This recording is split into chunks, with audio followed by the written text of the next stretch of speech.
वालेकुम। आप देख रहे हैं के न्यूज एचडी। मैं हूं किरण खान। चलते हैं आज की अहम खबरों की तरफ। ताज़ा तरीन खबरों से बाखबर रहने के लिए हमारे साथ रहिए। रुक करेंगे साहिवाल का, जहां से रिपोर्ट कर रहे हैं हमारे नुमाइंदे मियां अली रजा।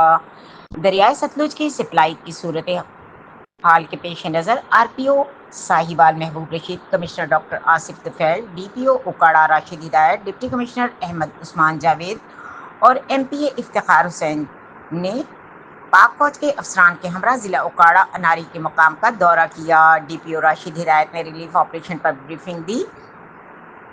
पुलिस, रेस्क्यू, ट्रैफिक पुलिस, जिले इंतजामिया और पाक फौज मुश्तरका रिलीफ व अनखला ऑपरेशन में मसरूफ़ अमल हैं। मजीद पुलिस एहलकार मुतासरा देहात में तैनात गश्त में इजाफा और दफ़ा 144 पर सख्ती से अमल दरामद किया जा रहा है। शहरियों से अपील है कि आफतज़दा इलाकों से दूर रहें और इमदादी टीमों के साथ ताउन करें। पुलिस और ज़िले इंतज़ामिया मुतासरीन के अनखला और जान माल के तहफ़्फ़ुज़ के लिए तमाम वसाइल बरूए कार ला रहे हैं। आरपीओ महबूब रशीद